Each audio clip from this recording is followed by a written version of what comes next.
నమస్తే స్నేహితులారా, నేను మీ మెప్మా డిజి మహిళ. మీరంతా ఎలా ఉన్నారు? హాయ్ అండి, నేను మీ Venkatesh Kella Pragna virtual training academy, great initiative by MEPMA Andhra Pradesh మహిళలు మరియు పిల్లల గురించి ఇవాళ మేము ముందుకు వస్తున్నాము. ఇవాళ మాట్లాడబోయే టాపిక్ ఎంత ఇంట్రెస్టింగ్ అయిన టాపిక్ అంటే, ఎవరైతే వ్యాపారం మొదలు పెట్టేటప్పుడు చాలా చాలా ప్రశ్నలతో సతమతం అవుతున్నారో వాళ్ళందరి కోసం ప్రారంభించిన వీడియోవే ఈ వీడియో. ఇందులో పెట్టుబడి ఉంది కానీ వ్యాపారం చేయగలుగుతామా? మనకి లేబర్ కరెక్ట్గా వర్కౌట్ అవుతారా? మనమే వర్క్ చేసుకుంటే మనం ముందుకు వెళ్ళగలుగుతామా? ఇవాళ ఉన్న కాంపిటీషన్లో ఎలాగ నేను చేయగలిగే వ్యాపారాన్ని ముందుకు తీసుకెళ్ళగలుగుతాను అనే ప్రశ్న ఒకటి ఉంది. కానీ మనకి ఆకాశవాణిలాగా ఎప్పుడూ మన చుట్టూ ఉన్న స్నేహితులు, బంధువులు వీళ్ళందరూ అడిగే ప్రశ్న ఏంటంటే, కాంపిటీషన్లో నిలబడగలవా? ఎంతోమంది ప్రారంభిస్తున్నారు, చాలా బాగా వెళ్తున్నారు, సంవత్సరం లోపల షెడ్కి వెళ్ళిపోతున్నారు. ఇలాగ అనుకునేటప్పుడు మనలో ఒక భయం వస్తుంది. ఆ భయాన్ని దాటుకొని ప్రాక్టికల్గా, ప్లానింగ్గా ముందుకెళ్తే మనం సక్సెస్ అవుతాం అనే విషయం గురించి ఇవాళ మనం ఒక అద్భుతమైన టాపిక్తో రాబోతున్నాం. ఆ టాపిక్ ఏంటో చెప్తాను. దానికి ముందు కొన్ని ప్రశ్నలు ఉన్నాయి. ఆ ప్రశ్నలన్నింటినీ మన సమాధానాలు తెచ్చుకొని దాని తర్వాత వెళ్దాం. సరేనా అండి? వ్యాపారం స్టార్ట్ చేసేటప్పుడు కొన్ని ప్రశ్నలు ఉంటాయండి. ఆ ప్రశ్నలకు మొత్తం చిన్న చిన్న జవాబులు మీరు కొద్దిగా క్వశ్చన్ చేసుకోండి. నేను నా వైపు నుంచి చెప్తాను. మొట్టమొదటి ప్రశ్న, ఎగ్జాంపుల్ ఒక టీ వ్యాపారం అనుకుందాం. టీ వ్యాపారం ఇవాళ ట్రెండింగ్గా ఉంది. ఎందుకంటే 40-50% ప్రాఫిట్ మార్జిన్ రాగలిగే, తక్కువ పెట్టుబడి పెట్టి ఎక్కువ లాభం తెచ్చుకునే వ్యాపారంలో టీ ఉంది. మనం కూడా టీ వ్యాపారం పెట్టాలనుకుంటాం. అప్పుడు ఏమవుతుందంటే, ప్రతి 20 అడుగులో, 100 అడుగులో, 200 అడుగుల దూరంలో ఒక టీ కొట్టు మీరుంటున్న ప్రాంగణాల్లో ఉన్నాయి. అప్పుడు మన చుట్టుపక్కల ఉండేవారు కానీ మనకి కానీ ఉండే ప్రశ్న, మనం నిలబడగలుగుతామా? వాళ్ళు 10 రూపాయలు పెట్టారంటే మనం 8 రూపాయలు పెట్టేసేయాలి. అంతేగాని 10 రూపాయలు పెడితే 20 రూపాయలు పెట్టి మనం చేయగలుగుతామా? ఎలా ముందుకు రావాలి అనే ఆలోచన ఎప్పుడైనా ఆలోచించారా? సరే, ఇది టీ వ్యాపారం గురించి మాట్లాడడం. ఇప్పుడు ఫాస్ట్ ఫుడ్ సెంటర్లు, noodles, fast foods, biryani points చాలా ఎక్కువైపోయాయి. చిన్న విలేజ్ నుంచి మెట్రో సిటీల దాకా అన్ని చోట్ల ఇవాళ ఫాస్ట్ ఫుడ్స్, బిర్యానీ పాయింట్స్ ఎక్కువైపోయాయి. పోనీ అలాంటిది ఒకటి ప్రారంభిద్దామా అని అంటే, ఇందులో ఉన్న చిక్ ఏంటండి? ఒక పక్క ఇన్వెస్ట్మెంట్ ఒక ప్రాబ్లం అయిపోయింది, రెండో పక్క మాస్టర్ అతిపెద్ద ప్రాబ్లం అయిపోయి ఉన్నారు, టైంకి దొరకరని. ఇవన్నీ ఓకే సార్, నేనే మాస్టర్గా ఉంటా, పెట్టుబడి కూడా నాకు ప్రాబ్లం లేదు, కానీ నేను ప్రారంభించాలనుకుంటున్నా, ముందుకు తీసుకెళ్ళాలి అన్న క్వశ్చన్ మీకు కన్ఫామ్గా మీరు ఉన్నారు అనుకోండి. అప్పుడు ఎలాగ నిలబడతారు? మీ పక్కనున్న కాంపిటీషన్ని దాటుకొని ఎలాగొస్తారు? ఎందుకు ఒక కస్టమర్ మీ దగ్గరికి రావాలి? పక్కన ఆల్రెడీ 10 సంవత్సరాలుగా, 20 సంవత్సరాలుగా సెటిల్ అయిన టేస్ట్ దాటి మీ దగ్గర రావాలంటే మీ దగ్గర ఏంటి కొత్తదనం ఉంది? ఇదొక ప్రశ్న. బట్టల వ్యాపారం, బట్టల దగ్గరికి వచ్చేటప్పటికి రకరకాల బట్టలతో వస్తారు. టీ షర్ట్స్, జీన్ ప్యాంట్లు, కుర్తాస్, ఆడవాళ్ళ చుడిదార్లు అనేసి వివిధ రకమైన బట్టలతో వస్తున్నారు. ఇప్పుడు మన దగ్గర ఉన్న చుట్టుపక్కల దుకాణాలందరూ ఎక్కడి నుంచి తెస్తారు? తిరుపూర్ గార్మెంట్స్, సూరత్ నుంచి, కలకత్తా నుంచి, హైదరాబాద్ నుంచి, విజయవాడ నుంచి, చెన్నై నుంచి, బెంగళూరు నుంచి, ఇలాగే డిఫరెంట్ వెరైటీస్ ఆఫ్ ప్లేసెస్ నుంచి వెరైటీస్ ఆఫ్ డ్రెస్సెస్తో, క్వాలిటీతో వచ్చినప్పుడు వాటిలో మనం ఎలా నిలబడతాం? మీరు అనుకుంటేమో ఇన్స్టాగ్రామ్, ఫేస్బుక్లో మనం ప్రమోట్ చేస్తూ వస్తుంది. ఆహా, సరిపోదు, దానికి మించి ఒకటి కావాలి. అది ఏమిటి? అలాగే ఎలక్ట్రానిక్స్ ఇప్పుడు ఏమంటున్నారు? ఇలాగ మీరు యూట్యూబ్ ఓపెన్ చేశారంటే చైనా ఎలక్ట్రానిక్స్ చాలా తక్కువ ధరలో, చాలా త్వరగా మనకు అందుబాటులో వస్తుంది, హై మార్జిన్స్ ఉన్నాయి, హై ప్రాఫిట్స్ ఉన్నాయి అనేది మనం వింటున్నాం. అలాగే ఎలక్ట్రానిక్స్ అనగానే కొన్ని ప్లేసెస్ ఉన్నాయి, అక్కడి నుంచి స్పేర్ పార్ట్స్ తెచ్చి ఇక్కడ అమ్ముతున్నారు. సో చాలా మార్జిన్ పెద్దగా ఉంటుంది, ఖచ్చితంగా ప్రతి ఒక్కరికి కావాల్సి వస్తుంది. ప్రతి ఇంటిలో ఎలక్ట్రానిక్స్ అనేది లేకుండా రన్ అవ్వదు. సో ఇది ఎక్సలెంట్ వ్యాపారం అనుకున్నప్పుడు మీ దగ్గర మీరుంటున్న ప్రాంగణంలో ఒక రాజా స్టోర్స్ ఉంటాడు, ఒక కల్పన స్టోర్స్ ఉంటుంది, ఒక దుర్గా స్టోర్స్ ఉంటుంది. వీళ్ళు 5 సంవత్సరాలు 10 సంవత్సరాలుగా కస్టమర్ నమ్మకంతో వాళ్ళు రన్ చేస్తున్నారు. సో అలా ఉండేటప్పుడు ఒక కొత్త కొత్తగా స్టార్ట్ చేసే ఎలక్ట్రానిక్స్ మీ దగ్గరికి ఎందుకు రావాలి? సరేనా? అలాగే బొటీక్స్ ఉన్నాయి. మీరు మీ అమ్మాయో మీ అబ్బాయో బెంగళూరులోనో చెన్నైలోనో బాంబేలోనో మంచి చదువు చదివి ఫ్యాషన్ టెక్నాలజీ గురించి అర్థం చేసుకొని ఒక బొటిక్ స్టార్ట్ చేయాలనుకుంటున్నారు. మనమే స్టిచ్చింగ్ మన దగ్గర ఉంది, మనం మెటీరియల్ మాత్రం బయట నుంచి తెచ్చుకొని మంచి క్వాలిటీగా ఆకర్షణపూర్వకంగా మనం కానీ తీసుకెళ్ళకపోతే మంచి మార్జిన్ మిగులుతుంది, మనమే ఓనర్గా ఉంటాం, మన తెలివితేటలో ఒక కొత్తదనాన్ని తీసుకెళ్దాం అని అనుకుంటారు. కానీ మీ ధర, మీ కష్టం, మీ క్రియేటివిటీ ఈ 3 వర్కౌట్ అయినా మీ కస్టమర్ దానికి వర్కౌట్ అయ్యేటట్టు కొంటారా? ఒకవేళ అది కొనాలా, నేను సిఎంఆర్లో తక్కువకు దొరుకుతుందా, లేకపోతే ఇంకేదో దాంట్లో తక్కువకు వస్తుందా అనే ప్రశ్న ఉంటుంది. దీని గురించి ఆలోచించారా? సో ఇటువంటి ఎన్నో విషయాలు మన చుట్టుపక్కల ఉన్న కాంపిటీషన్ని దాటుకొని ఎన్నో రకాల వ్యాపారాలతో మీరందరూ వద్దాం అనుకుంటున్నారు. సో అన్నిటికీ అతి ముఖ్యమైనది ఒక బెస్ట్ సొల్యూషన్ ఈ వీడియోలో చెప్పబోతున్నాం. అదే బ్రాండింగ్.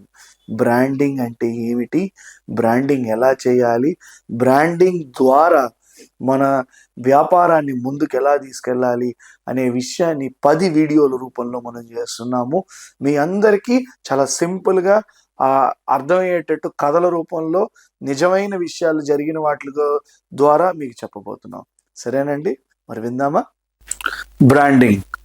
మనం బ్రాండింగ్ అనగానే మీకు కొన్ని ఎగ్జాంపుల్స్ చెప్తానండి, వీటి బట్టి మీరు చెప్పండి. బట్టలు తీసుకుందాం. కంచి పట్టు చీరలు, ధర్మవరపు చీరలు, అలాగే మనకి చీరాల చీరలు అని అంటారు. మనకి ఆంధ్రప్రదేశ్లో రాజమండ్రి విజయవాడ చీరలు, శ్రీకాకుళం చెందిన పొందూరు ఖద్దర్ బట్టలు.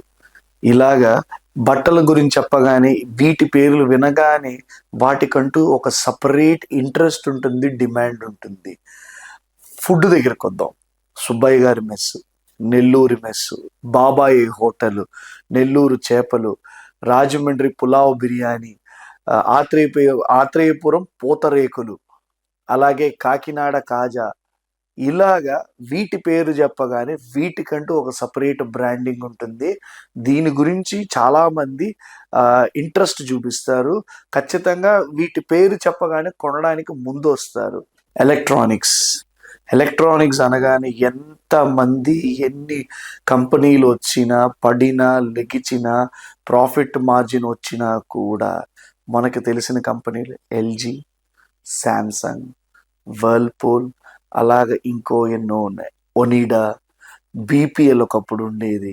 తర్వాత సోనీ అల్టిమేట్ బ్రాండ్గా నిలబడింది. ఇవి ఎలక్ట్రానిక్స్ దగ్గరికి వచ్చేసేటప్పుడు ఇది mobile phones, Samsung, Apple, OnePlus, Moto, Redmi, ఇలాగ ఎన్నో కంపెనీలు ఉన్నాయి. ఇవన్నీ ఉన్నప్పటికీ కూడా యాపిల్కి సపరేట్ అయిన ఒక బ్రాండింగ్ ఉంటుంది. ఖరీదు ఎంత ఎక్కువైనా కూడా దానికి కొనడానికి కోసం లైన్లో క్యూలో నిల్చుంటారు. ఎందుకు? వాళ్ళ దగ్గర ఉన్న సపరేట్ ఫార్ములా ఏమిటి? ఎవరైనా తక్కువ కమ్మితే కొనడానికి వెళ్తారు, కానీ ఎక్కువ కమ్మినా ఎందుకు జనాలు ఎగబడి కొంటారు? ఆ యాపిల్లో ఉన్న కొత్తదనం ఏమిటి, వాళ్ళ సీక్రెట్ ఏమిటి అనేది ఎప్పుడైనా ఆలోచించారా? వన్ ప్లస్ అనే ఫోన్ కెమెరా క్వాలిటీ ఎక్స్ట్రాడినరీ ఉంటుంది, దాన్ని కొత్త ఫార్ములా పెట్టగానే కొనడానికి వెళ్ళిపోతారు. ఎందుకు? 2 లక్షల పైగా ఖరీదున్న ఒక శాంసంగ్ ఫోన్ కొనడానికి వెళ్తున్నారు. ఎందుకు? మనం ఎప్పుడూ కూడా మనకంట ఫర్ ఎగ్జాంపుల్ ఒకరు ఎవరైనా 100 రూపాయలకు అమ్ముతున్నారంటే 99 రూపాయలకు అమ్మాలని ఆలోచిస్తాం, కానీ ఆ 100 రూపాయలు ఉన్న వస్తువుని మనం 149కి ఎలా అమ్మగలము, ఎటువంటి విషయాల్ని యాడ్ చేయగలుగుతాము, ఎటువంటి కాంపోనెంట్స్ని యాడ్ చేసి కస్టమర్ని మన ఆ ఇంట్రెస్ట్ చూపించి అమ్మగలుగుతాం అని మట్టుకు మనం ఆలోచించట్లేదు. ఎందుకు అని అంటే మన మీద మనకి నమ్మకం లేదు. సో ఇవాళ నేను చెప్పే అన్నిటిలో వీళ్ళందరూ టాప్ బ్రాండ్స్గా ఉండడానికి ఉన్న మెయిన్ క్వాలిటీస్ ఏంటో మాత్రం చెప్తానండి. ఫస్ట్ నమ్మకం, ట్రస్ట్. రెండవది క్వాలిటీ. మూడవది ప్రైజింగ్, అందుబాటులో ఉండే ఖరీదు. నాలుగవది ఎటు చూసినా వాళ్ళందరికీ ఉండే ఒకే ఒక ఫార్ములా ఏంటంటే కనబడాలి, వినబడాలి. బ్రాండింగ్ అనేది ఎప్పుడు కూడా మనల్ని మర్చిపోకుండా కనబడి వినబడేటట్టు మన అందుబాటులో ఉండగలిగినప్పుడే కస్టమర్స్ మనల్ని చూస్తారు. అండ్ బ్రాండింగ్లోకి వచ్చేటప్పటికి మన అందరూ ఖచ్చితంగా గుర్తుపెట్టుకోవాల్సింది ఏంటంటే, నాకు రూపాయి పోయినా పర్లేదు కానీ నా కస్టమర్కి రూపాయి పోకూడదని ఆలోచించి, నా పాకెట్లో ఎంత వస్తుందని ఆలోచించేటప్పుడు నాణ్యమైన క్వాలిటీ ఇవ్వలేము, కస్టమర్ సాటిస్ఫాక్షన్ ఇవ్వలేము, ముందుకు వెళ్ళలేము. ఎప్పుడైతే నాకు నిలబడాలి కానీ నా కస్టమర్కి తీసుకునేటప్పుడు ఆహా, నేను ఒక అద్భుతమైన ప్రోడక్ట్ని తీసుకుంటున్నాను అని అనుకోవాలి. అండ్ అన్నిటికంటే ముఖ్యమైనది, మనం వస్తువుని అమ్మబట్టే లేదు, సర్వీస్ని అమ్ముతున్నాము. మన వ్యాపారంలో అతి ముఖ్యమైనది ఏంటంటే ఎమోషన్.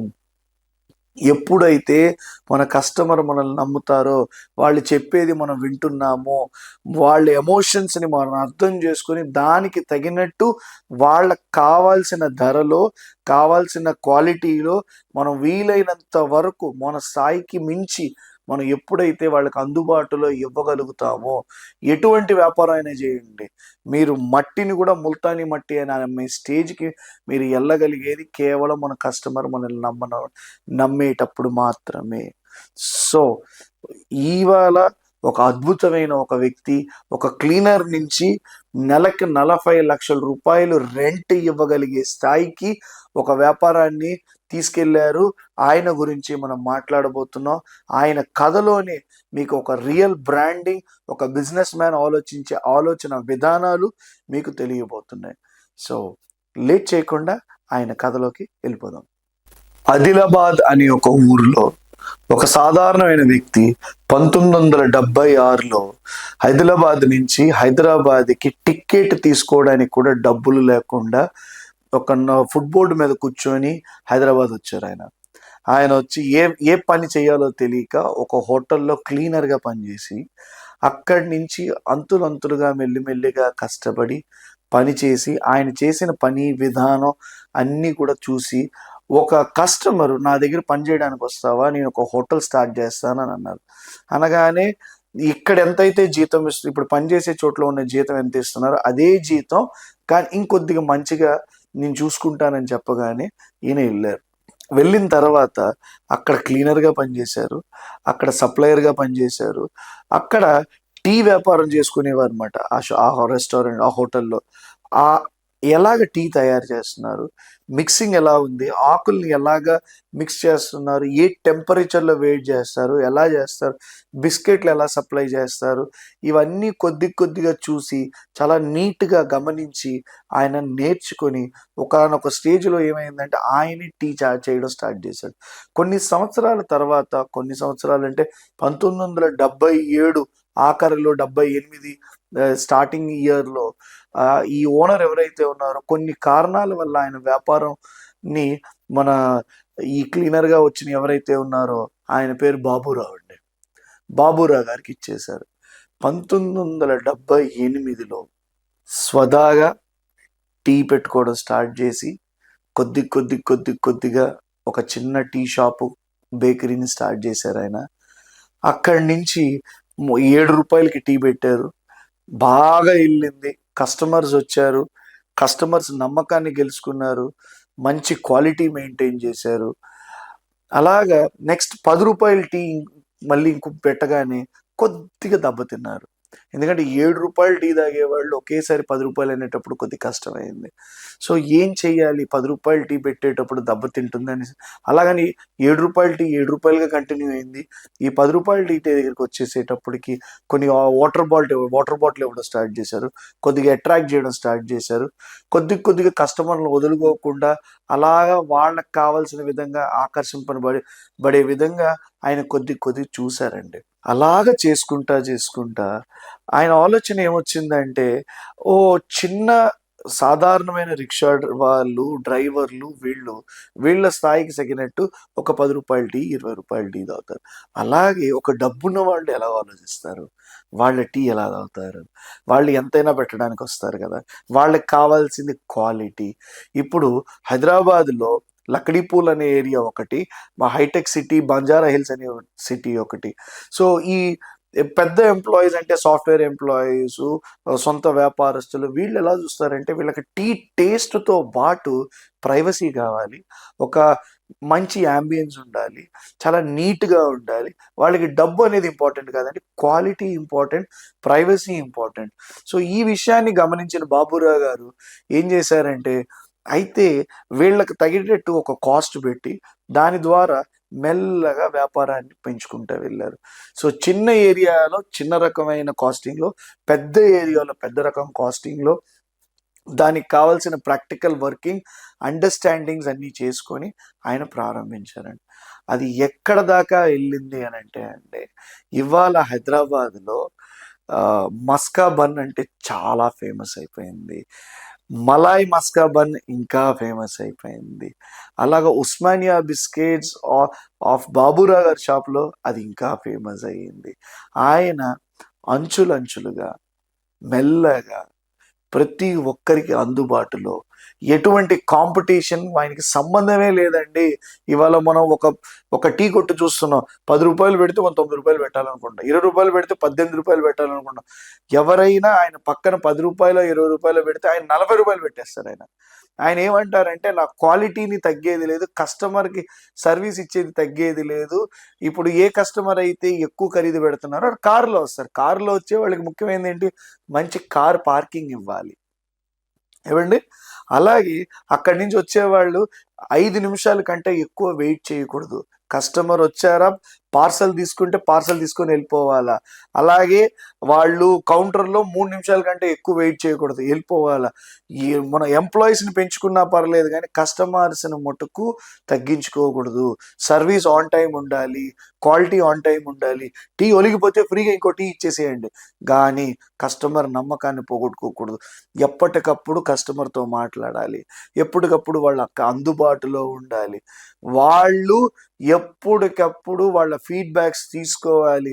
ఇది బాగాలేదా, మీటింగ్ పెట్టాలి, ఎందుకు బాగాలేదు, ఏంటి, ఎవరు తప్పు చేశారు, తప్పు చేశారని తిట్టకూడదండి, దాన్ని కరెక్ట్ చేసుకోవాలి.